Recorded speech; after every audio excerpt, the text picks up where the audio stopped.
Assalomu alaykum. Paradishli muziki, dastoyniy muziki. Do'stlar, mana alhamdulillah 5 yil tirnoqdan tashlab ketib, alhamdulillah 5 oy 6 oygacha Alloh taolo ko'p natijalar erishtirib qo'ydi. Inshaalloh butun O'zbekiston tanimasa ham, yarim O'zbekiston taniyapti. Alhamdulillah. Buni onajonimga gapirmoqchiman. Onajon, mehribonim, siz duolaringiz sababli odamlar xabarga ko'p gapiraverma deydi-da. Men gapiraman mayli. Xabarga vaqtlarim zonaga telefon yo'q. Bir oyga bir marta telefon berarsa ham 10 minutda. Zonaga onamni sog'inib yotgan vaqtlarim har 3 oyga sedanga beradi. Bir marta keladilar. 3 sutkalik.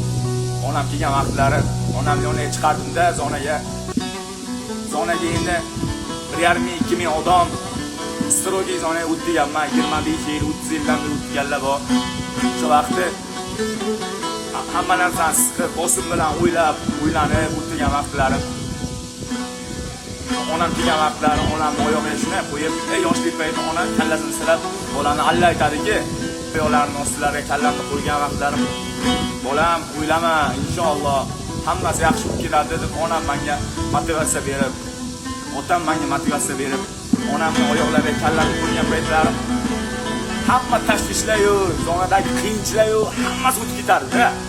Shuning uchun men aytmoqchimanki, odamlar faqat qisqasi-ya, sevgan insonlar-ya, xotini-ya, ayol-ya, asalim, jonim deb erkalaydi, lekin onasini erkalay olmaydi, onasini qichqirib bo'lmaydi. Bolalar unaqa narsa qilmaylar. Takbolojinda onani ayollaringiz yoniga, xotinlaringiz yoniga onani oyoqdan o'pinglar, ayollar ona izi chiqara olmaydi. Alhamdulillah, onajonim, mehribonim, asalim, jonim, onajonim, men sizni yaxshi ko'raman ona deb har doim erkalayman, onam o'zlari biladi. Shu narsani aytmoqchimanki, ona yedinni deb baqtaringmi dediki, yana shunday zot. Sizlar qanaqa taqdirga ham sizlar xato qilib qo'yinglar. Mana shuncha qamaldi, mana 3-4 studium deysizmi? Faqat mendan o'tgan ayb, lekin onam o'shanga ham balam senga ayb yo'q deychilar-da. Hech narsadan afsuslanmayman. Onamni faqatgina ko'z yoshlarini to'kkani uchun afsuslanaman. Onajon, siz yig'lamang, ona. O'g'liga yo'llar yig'lasin, ona. Alhamdulillah mana shunday joyga yetkazib, 5 yil tirnoqdan tashlab ketib, 5 oyda ichi Alloh taolo shu narsaga erishtirib qo'yganiga alhamdulillah deyman. Mani 130 ming podpisчан bor, lekin million odam ko'ryapti. Shunaqa narsalar dastoyniy bo'lib, sizlarni fikrlaringizga, onglaringizga kirib borayotganlarim uchun dastoyniy bo'lib, men shu narsadan xursandman. Gaplarim ko'p ketdi, ko'p albatta mayli, hayotimdagi bo'lgan narsani aytib beraman. Bu o'yinga bitta sizlar.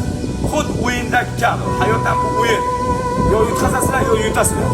Yo kaza bo'lasizlar, yo kut bo'lasizlar, yo mushuk bo'lasizlar. Bu hayotda faqat o'zlaringiz. Shu narsani bilinglar, bu hayotda yutish kerak. Bu hayotda yutib chiqib ketish kerak. Past-balandni ko'rib, oppoq-qorani ko'rib, hayotni ko'rish kerak. Hammasini ko'rish kerak. Yutqazib qo'ysa, nimadir narsadan afsuslanib qolmanglar. Agar musobaqalarga yutqazsam, men afsuslanmayman. Hayotimni yutqazgan joylarimga, onamni ko'zini to'kkan joylarimga, bu hayotdagi musobaqalar hech narsa emas. Chunki sizlar hammalaringizni yaxshi ko'raman. Bu hayotga dastoyniy bo'linglar. Sizlardan keyin bolalaringiz sizlar orqalaringizdan faxrlanursiz. Meni otam shunaqa bo'ladi. Sizni farzandlaringiz ko'rgan kishi ham otasi dastoyniy edi. Hammalaringizni yaxshi ko'raman. Onajon, sizni yaxshi ko'raman. O'sha o'g'lingiz, ona sizga aytaydim onajon, hali inshaalloh meni ko'rib faxrlanasiz. Inshaalloh dushmanni ichiga kerilib o'tirasiz onajon deychidim. Onajon, o'g'lingiz uddaladi, ona yana ham uddalaydi inshaalloh. Assalomu alaykum va rahmatullohi va barakatuh.